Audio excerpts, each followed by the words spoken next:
Hi friends, welcome to my channel. Amar వాళ్ళ అమ్మా నాన్నలు ఇద్దరు అమర్ బాగీల చేత దుర్ముహూర్తానికి ముందే గృహప్రవేశం చేయించడానికి చాలా తంటాలు పడుతూ ఉంటారు. ఇక అమర్ వాళ్ళ అమ్మగారు అమర్ని ఒప్పించి ఇంటికి రప్పిస్తుంది. ఇక అమర్ వాళ్ళ నాన్నగారు బాగీని ఒప్పించి తీసుకొస్తారే కానీ బాగీ భయపడుతూ ఉంటుంది. ఇక కరుణ లేదు నువ్వు వెళ్ళాలి అని అంటూ వెనక నుండి బాగీని తోస్తూ ఉంటుంది. ఇక అమర్ పెద్దవాళ్ళందరూ ఉండడంతో బాగీని ఏమీ అనలేకపోతాడు. ఇక బాగీ అమర్ ఇద్దరూ కలిసి ఇంట్లోకి ఒకేసారి కుడి కాలు పెట్టి గృహప్రవేశం చేస్తారు. అమర్ మాత్రం చాలా కోపంగా ఉంటాడు. ఇక బాగీ వెళ్ళి దేవుని గుడిలో అదే ఇంట్లో ఉన్న దేవుని గుడిలో దీపం పెట్టి హారతిని తీసుకొని బయటికి వస్తుంది. ఇక అమర్ వాళ్ళ అమ్మగారు హారతి తీసుకొని పిల్లని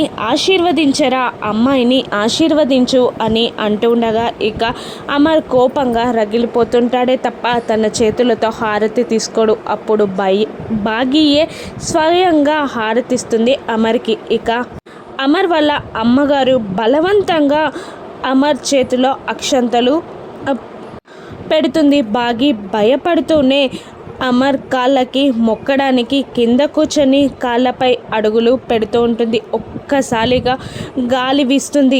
అమర్ కళ్ళలో ఏదో దుమ్ము పడినట్టు అవడంతో ఇక అమర్ చేతిలోన అక్షంతలు అతని ప్రమేయం లేకుండానే బాగీ తలపై పడిపోతాయి. ఎందుకంటే వాళ్ళిద్దరిది దైవ నిర్ణయమైన పెళ్ళి కదా, అందుకే అలా జరిగింది. బాగీ తనపై అక్షంతలు పడడంతో ఆశ్చర్యంగా చూస్తూ ఉంటుంది. ఇక అమర్ కోపంగానే చూస్తుంటాడు. అసలు ఎలా పడ్డాయా అక్షంతలు అని కన్ఫ్యూజ్ అవుతూ ఉంటాడు. ఇక అమర్ బాగీని ఏమననున్నాడు, ఆరు ఏం చేయనుంది, మనోహరి బాగీని వదిలిపెడుతుందా రాను ఎపిసోడ్స్లో చూద్దాం. Thank you for watching.